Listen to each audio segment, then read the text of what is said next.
जय माँ काली दर्शक बंधु आज ये भिडियोटी माँ कालींकर एभली एक चमत्कारी तथा महाप्रभावशाली मंत्र सम्बन्धରେ जानिबा जे मंत्रर प्रयोग रे आपणकर समस्त मनस्कामना पूर्ण होता है एवं आपण जदि कोनोसी कार्य आरंभ करने को जाउछंती ता पूर्वरु जदि मंत्रटी को मात्र 3 थर पाठ करी ए मंत्रटी को प्रयोग करूछंती तेबे से काम रे आपण 100% सफलता निश्चय पाई परिबे। भिडियोटी को शेष पर्यंत देखिले जानि परिबे ए मंत्रर चमत्कारी प्रभाव संपर्क में। ता पूर्वरु कहि रखिबे कि दर्शक बंधु जदि आपण ए पर्यंत मोर ए चैनल को सब्सक्राइब करना दयाकोरी चैनल टी सब्सक्राइब कर दिंतु पाखे बेल आइकन को क्लिक कर दिंतु फल में अपलोड कर समस्त शिक्षणीय वीडियोर नोटिफिकेशन आपण सर्वप्रथमे पाइपर एवं वीडियोटी भल लगे लाइक शेयर कमेंट निश्चय करेंगे।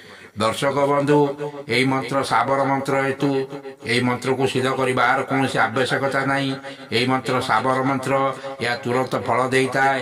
मंत्रटी को पाठ करिया मात्रे या कालींकर साबर मंत्र होइथिबारु प्रचंड ऊर्जा निर्गत होता है। फल यही मंत्र उच्चारण करिया मात्रे के समस्त नकारात्मक शक्ति को विध्वस्त कर देता है। आपण जेकोसी दिन ये मंत्रटी को प्रयोग करें केवल मन रखिए दर्शक बंधु मंत्रटी को संपूर्ण निर्भुल भाव घोषित कर मन रखिथे।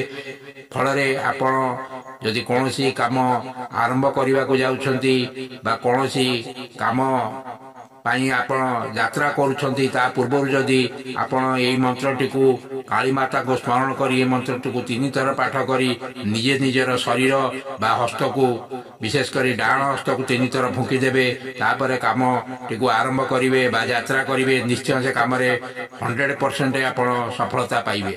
किंतु दर्शक बंधु अन्यर कौन क्षति साधन उद्देश्य मंत्रटी को केबे प्रयोग करेंगे नहीं।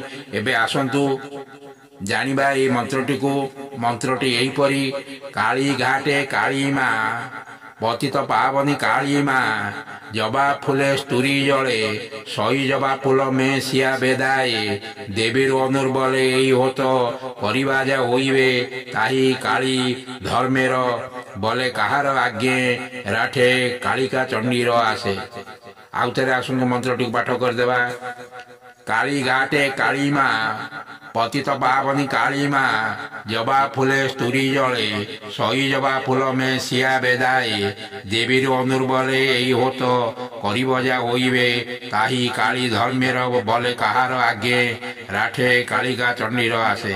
दर्शक बंधु कमेंट बॉक्स रे लिखि दियंतु। जय माँ काली। रहुछि। धन्यवाद। नमस्कार।